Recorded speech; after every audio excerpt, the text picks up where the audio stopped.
Bienvenida o bienvenido a esta exploración. Hoy nos metemos de lleno en un libro que seguro que a mucha gente le suena. Vamos, uno de esos que ves por todas partes. ¿Quién se ha llevado mi queso? De Spencer Johnson. Un auténtico fenómeno, de ventas y conversaciones. Sí, un clásico moderno, podríamos decir. Todo el mundo ha oído hablar de él o lo ha leído. Y tenemos bastante material para analizarlo a fondo, la verdad. Hay resúmenes del libro, listas con esas frases tan citadas, análisis de las lecciones que propone. Y ejemplos de aplicación, ¿no? He visto que mencionas la auditoría. Eso es, ejemplos de cómo se ha aplicado en sitios tan concretos como la auditoría. Y también, esto es interesante, unas cuantas reseñas que le dan una vuelta, bastante crítica al mensaje. Ajá, que no todo es positivo. Exacto.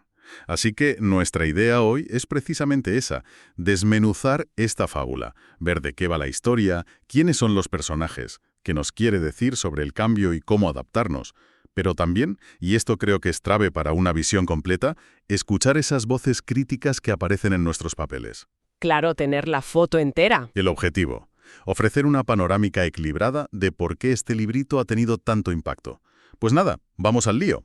Venga. Para situarnos, la base es una parábola muy sencilla, ¿verdad? Todo ocurre en un laberinto. Y ahí tenemos a 4 personajillos que buscan queso. Exacto. Una premisa simple, pero, bueno, potente. Y ese queso, como bien apuntan todos los análisis que tenemos, no es queso de verdad, claro. Es una metáfora de lo que cada cual busca en la vida. Cualquier cosa, ¿no? Puede ser el trabajo ideal, dinero, una relación satisfactoria. Salud, reconocimiento, lo que sea que nos motive, sí. Lo que nos haga sentir que hemos encontrado nuestro sitio, digamos. Eso es. Y los protagonistas son una mezcla curiosa. 2 ratones, que en unas versiones se llaman Fisgón y Escurridizo, y en otras Sniff y Scurry. Sí, los nombres cambian un poco. Y 2 personitas muy pequeñitas, como liliputienses, Kif y Kof, que a veces también aparecen como Hem y Jo. Eso, Kif y Kof o Hem y Jo. Los nombres bailan un poco según la fuente, pero los roles son los mismos, sí. Fisgón, Escurridizo, Kif y Kof. Vale. Y la trama arranca cuando encuentran un depósito enorme de queso, una estación de queso, como lo llama alguno de los resúmenes. Se instalan allí felices. Muy felices. Y ahí está el primer punto clave, la comodidad. Se acostumbran a tener el queso asegurado, se confían. Claro, lo dan por hecho. Totalmente.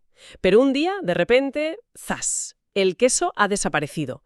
Y toda la historia, pues, se centra en ver cómo reacciona cada uno de ellos ante ese cambio inesperado y, bueno, radical. Que es donde la cosa se pone interesante, porque las reacciones son totalmente opuestas. Totalmente. Y lo fascinante, que subrayan los análisis, es cómo esas reacciones reflejan actitudes muy humanas, casi arquetipos de cómo respondemos cuando nos sacan de nuestra zona de confort, ¿no? Sí.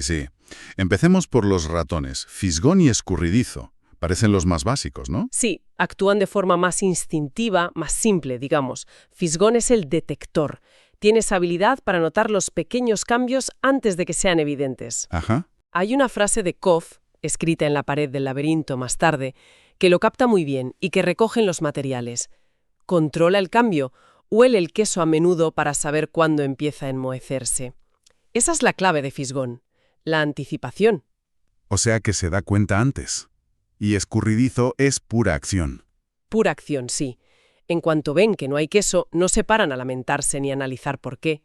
Se ponen las zapatillas y ¡ale!, salen corriendo a buscar más queso por el laberinto. Sin darle muchas vueltas. Ninguna. Su lección, según se interpretan las fuentes, es clara. Anticipa y actúa rápido. De hecho, una de las frases más famosas del libro, citada en varios resúmenes, es: notar enseguida los pequeños cambios ayuda a adaptarse a los cambios más grandes que están por llegar. Es la filosofía ratonil. Menos pensar, más moverse. Vale, eso por el lado de los ratones. Pero luego están Kif y Kof, los liliputienses. Con ellos la cosa se complica. Muchísimo más. Porque entra en juego la complejidad humana. El análisis, las emociones, las creencias, los miedos. Su reacción inicial es mucho menos directa y, francamente, menos efectiva. Kif, o Hem, es el que se queda totalmente bloqueado, ¿no? El que se niega al cambio. Totalmente. Es la personificación de la resistencia al cambio. Primero, lo niega. ¿Cómo que no hay queso? Luego se enfada, busca culpables. ¿Quién me ha quitado mi queso? Se lamenta. Se victimiza un poco. Sí, y se aferra a la idea de que si espera lo suficiente, el queso volverá. Representa ese miedo que paraliza, la comodidad de lo conocido aunque ya no sirva. Hay un detalle revelador en uno de los resúmenes. ¿Cuál? Más adelante, Kof encuentra queso nuevo y le ofrece a Kif, pero este lo rechaza diciendo que no cree que le guste, que él quiere su queso, es de siempre, porque era a lo que estaba acostumbrado. Qué fuerte eso. Es como preferir no tener nada a probar algo diferente por miedo a que no sea exactamente igual que lo de antes. Exacto. Vive atrapado en sus temores. Otra cita que aparece en los materiales lo describe bien. Sintió de nuevo los temores que le habían mantenido aferrado al lugar en el que se encontraba.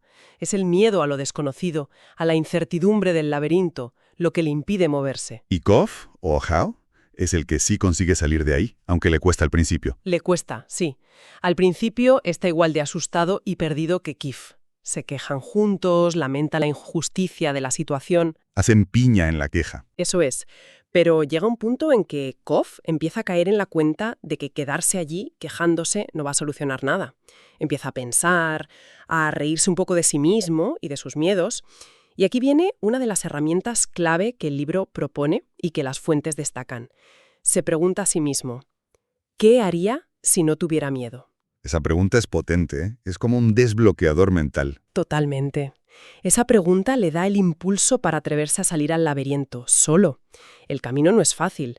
Se pierde, pasa miedo, pero empieza a encontrar pequeños trozos de queso nuevo. Ah, vale, no encuentra otro depósito gigante de golpe. No, son pequeños hallazgos. Y cada pequeño trozo le da confianza, le hace sentirse más libre. Una de sus reflexiones, recogida en los análisis, es: cuando dejas atrás tus temores, te sientes libre. Y va dejando mensajes por el camino, ¿no? Como miguitas de pan para Kif, por si acaso. Exacto. Va escribiendo sus aprendizajes en las paredes del laberinto con la esperanza de que Kif los vea y se anime a seguirle. Frases como: cuanto antes te desprendas del queso viejo, antes encontrarás queso nuevo. O moverte en una nueva dirección te ayuda a encontrar queso nuevo. Claro. Su viaje es la representación del proceso de adaptación, reconocer la realidad, gestionar el miedo, actuar, aprender de la experiencia y, finalmente, encontrar una nueva situación satisfactoria. Es el personaje que evoluciona, claramente. Está claro que el mensaje central que todos los resúmenes y análisis identifican es este: el cambio es inevitable, así que más vale que aprendas a adaptarte, que te pongas las pilas. Sin duda, las lecciones giran en torno a eso. El cambio va a ocurrir. El queso siempre se mueve, dice otra frase mítica, así que hay que estar vigilante, como fisgón, moverse rápido como escurridizo, Superar el miedo. como hace Kof, y ser proactivo en buscar nuevas oportunidades en lugar de quedarte esperando a que las cosas vuelvan a ser como antes, como Kif. Y ser positivo, ¿no? Enfrentarse a lo desconocido con curiosidad más que con terror. Hay una frase muy directa que cita uno de los textos, casi brutal. O cambias o te extingues. Suena fuerte. Suena muy fuerte, sí. Es un mensaje muy directo presentado de forma muy sencilla en la fábula, y quizá por eso ha tenido un impacto tan brutal. Es que el impacto es innegable. Los datos que aparecen en los materiales son, apabullantes. Millones y millones de copias vendidas en todo el mundo. Uno de los papeles habla de 21 millones solo en los primeros 5 años. Traducciones a decenas de idiomas. Se ha convertido en una herramienta habitual en el mundo de la empresa. Cierto. Se usa muchísimo en cursos de formación, en procesos de cambio organizacional, para intentar que los equipos acepten y se adapten a nuevas estrategias, tecnologías, fusiones, lo que sea. Para que no sean como Kif. Claro, la idea es usar la fábula para fomentar esa mentalidad de buscar queso nuevo y no quedarse anclado en la queja o la resistencia. De hecho, tenemos un artículo que lo aplica específicamente al mundo de la auditoría. Explica cómo el queso de un auditor puede ser conocer bien las normas, las leyes fiscales, tener una buena relación con un cliente. Claro, cosas que te dan seguridad en tu trabajo. Exacto, pero todo eso cambia constantemente, y el auditor tiene que ser como Kof, reconocer que el queso se ha movido y buscar nuevas formas de aportar valor, adaptarse a las nuevas normativas o tecnologías. A contextos muy específicos. Y encaja con la intención del autor, Spencer Johnson. Él era médico, pero también estudió psicología, y parece que su objetivo era ese: destilar ideas sobre comportamiento humano y éxito. Como hizo también en El Ejecutivo al Minuto, ¿no? Eso es, que también fue un exitazo. Buscaba formatos muy accesibles, como estas fábulas, para transmitir esas ideas. Vale, hasta aquí la parte, digamos, oficial o más extendida del mensaje del libro y su éxito. Pero decíamos al principio que teníamos también visiones críticas. Y aquí es donde la cosa se pone quizá más compleja, ¿no? Aquí es donde se pone muy interesante, sí. Porque este libro, a pesar de su popularidad, o quizá precisamente por ella, ha generado también bastante rechazo y análisis críticos muy agudos. Y es fundamental tenerlos en cuenta para esa visión completa que buscamos. Claro, para no quedarnos solo con una cara de la moneda. Exacto. E insistimos, como siempre, en que simplemente exponemos los argumentos que hemos encontrado en los materiales, sin adoptar una postura. Por supuesto. ¿Cuál es la crítica principal que aparece? Una muy recurrente, que mencionan varias fuentes, es que la fábula simplifica demasiado la realidad. Demasiado. Argumentan que presenta el cambio como algo siempre natural e inevitable, como el queso, que simplemente se mueve. Como si fuera el tiempo atmosférico, algo que pasa y ya está. Algo así. Y al hacerlo, ignora las causas reales de muchos cambios, sobre todo en el ámbito laboral. ¿A qué se refieren exactamente? A que no siempre es natural, a que a veces el queso no se mueve solo, sino que alguien se lo lleva. Es decir, que muchos cambios no son inevitables ni neutrales, sino el resultado de decisiones de personas con poder. Despidos, recortes, cambios de estrategia que perjudican a unos para beneficiar a otros. Entiendo. Y la fábula, según esta crítica, ignora esas relaciones de poder y pone toda la responsabilidad y la culpa en el individuo que no se adapta lo suficientemente rápido. Una frase de uno de los textos lo resume bien. La realidad es mucho más cruda que los cuentos de autoayuda. Como diciendo, no todo se arregla con cambiar de actitud y salir a correr por el laberinto. Entiendo. Es como si la fábula dijera, mira, no importa por qué te has quedado sin queso, si es justo o injusto. La culpa es tuya si no encuentras otro rápido. Esa es la interpretación crítica, sí. Y va ligada a otra línea de análisis muy interesante que sitúa el libro en su contexto histórico. Se publicó en Estados Unidos a finales de los 90. Ajá. Una época de grandes reestructuraciones empresariales y despidos masivos. Mucha gente perdiendo su queso laboral de forma bastante traumática. ¿Y qué sugiere esa conexión? ¿Que el libro vino bien en ese momento? Pues una de las fuentes, por ejemplo, sugiere que el libro fue muy bienvenido por algunas empresas porque servía como una especie de herramienta de pacificación. Pacificación. ¿Cómo? Pues como una forma barata de decirle a la gente que acababan de despedir, bueno, el queso se ha movido, ahora tienes que ser como Kof, ver esto como una oportunidad y buscar tu nuevo queso con ilusión. Ya veo. ¿Como para suavizar el golpe y quitarle hierro al asunto? Exacto. Desviaba la atención de la posible injusticia del despido y ponía el foco en la responsabilidad individual de reinventarse. El artículo lo llama, con bastante ironía, un proceso de reorientación laboral barato. Ostras. O sea que se le acusa de ser funcional a ciertos intereses empresariales en un momento concreto. De facilitarles las cosas, digamos. Esa es la acusación. Y hay críticas que van incluso más allá.